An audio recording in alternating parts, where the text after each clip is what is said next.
Muy buenos días, mi nombre es Luis Capote Pérez y la píldora de hoy va a versar sobre el contrato de obra, probablemente uno de los contratos más importantes que podemos encontrar en la práctica económica reciente, sobre todo si pensamos en el ámbito inmobiliario y pensamos en la burbuja que nos ha llevado a la crisis que estamos sufriendo en los momentos en los cuales se está llevando a cabo esta grabación.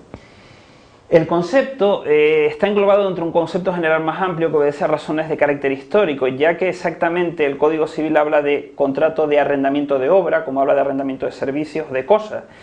Eso viene dado por el hecho de que históricamente se consideraba que los contratos tanto de obra como de servicios eran realizados por los esclavos en la antigua Roma. El esclavo no era un sujeto de derecho, era un objeto de derecho, era una cosa.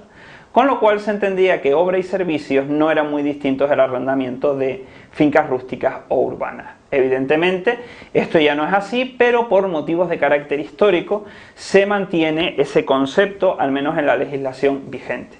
En la parte del contrato de obra, que es la que nos interesa a nosotros aquí, tenemos una regulación general en el Código Civil y otra específica para las construcciones y edificaciones en la Ley 38/1999 de 5 de noviembre, que introduce un elemento de especialidad y además múltiples cuestiones de carácter administrativo.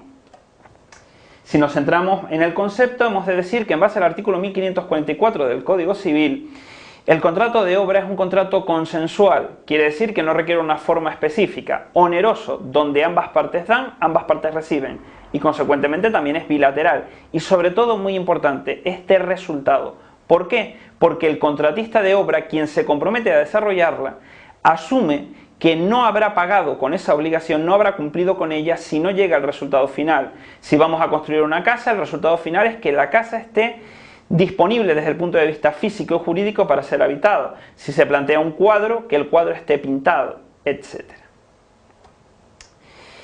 La definición podemos encontrarla de nuevo en el artículo 1544, es una definición de carácter genérica en el ámbito del Código Civil, donde se plantea una definición bastante pobre, tanto de lo que es el arrendamiento de obras como el arrendamiento de servicios. Y si bajamos un poco más y vamos a ese artículo 1.1 de la Ley de Ordenación de la Edificación, podremos encontrar en qué casos esa ley se sitúa como norma especial por delante de las normas generales del Código Civil.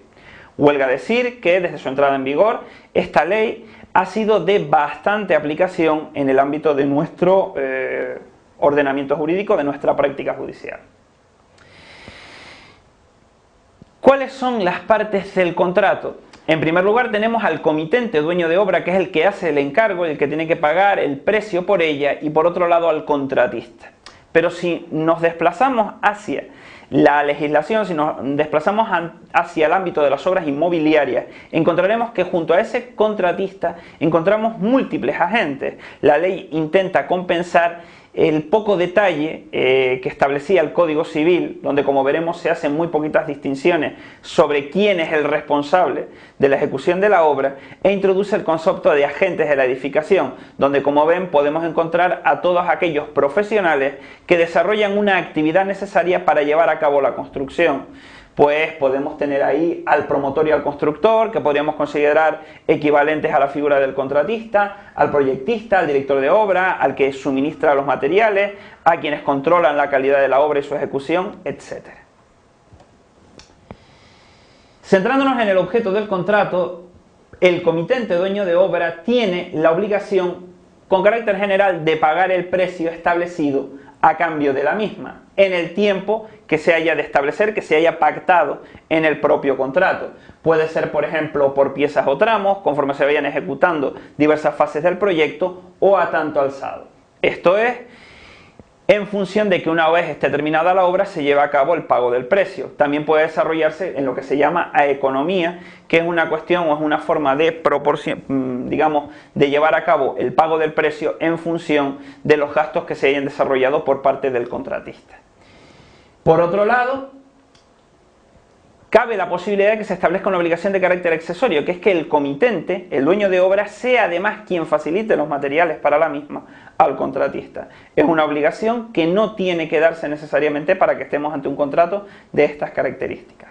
¿Cómo se garantiza el cumplimiento de esta obligación? Pues mediante un derecho de retención que el contratista tiene respecto de la cosa objeto de la obra. Piensen ustedes el siguiente ejemplo de un contrato de obra. El dueño de un taller tiene la facultad de retener el coche en tanto en cuanto el dueño del coche, que es el que le ha hecho la petición del encargo de reparación, de cambio de, ¿qué les digo yo? Pues las ruedas, las llantas, el tapizado de los asientos, no le abone el precio por todas esas actuaciones o por aquellas que se hayan podido realizar.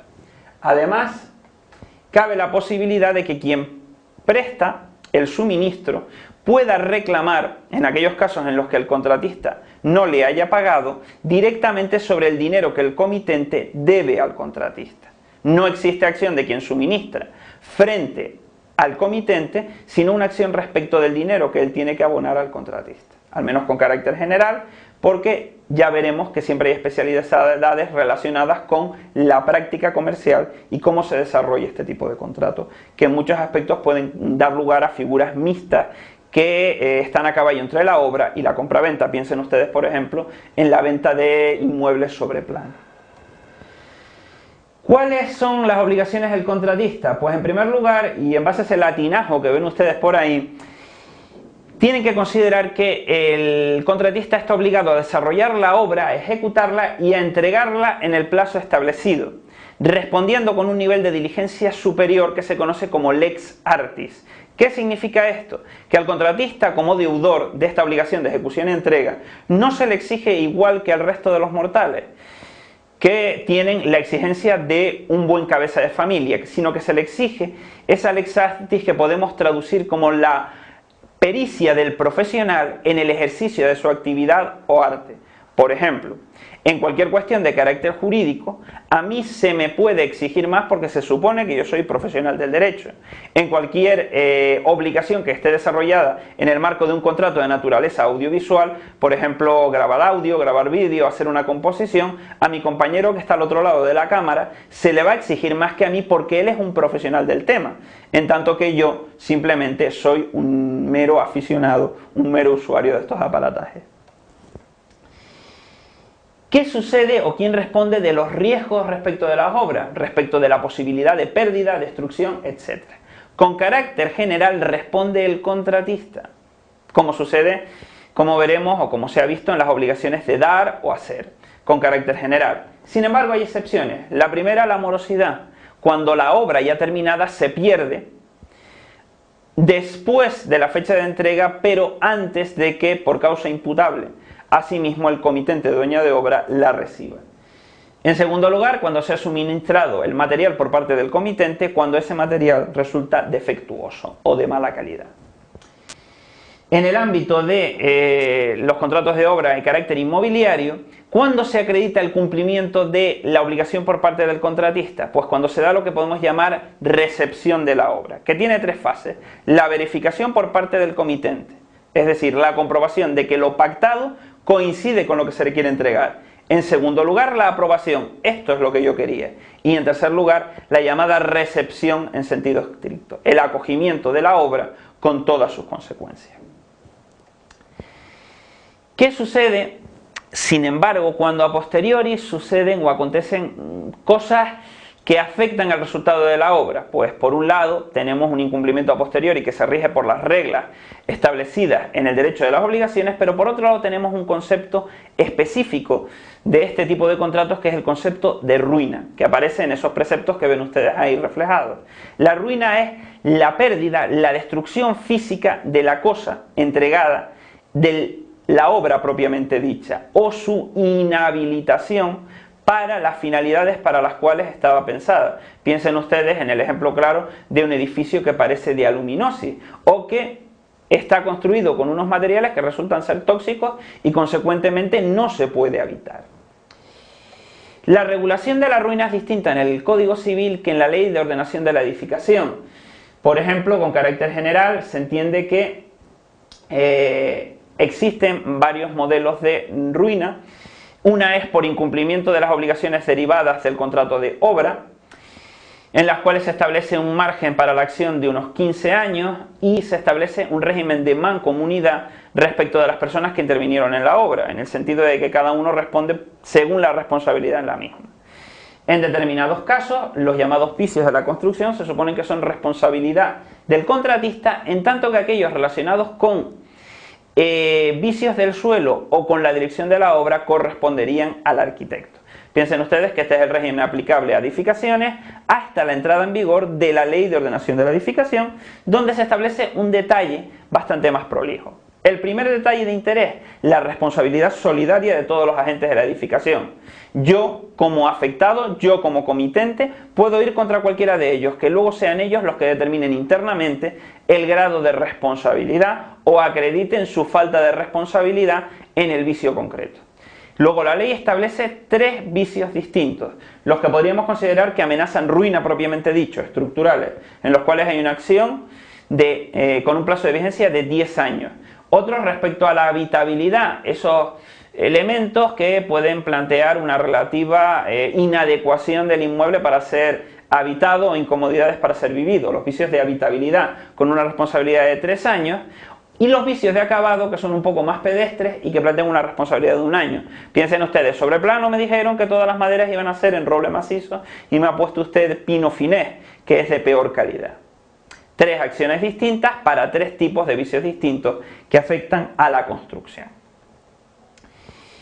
¿Cuándo se extingue el contrato de obra? Con carácter general, cuando el comitente desiste, sin perjuicio de las acciones que asistan al contratista, para reclamar respecto de los trabajos que sí se han ya realizado o ejecutado, y en segundo lugar, dado que se entiende que es un contrato de carácter personalísimo y vinculado a la profesionalidad del contratista cuando éste muere.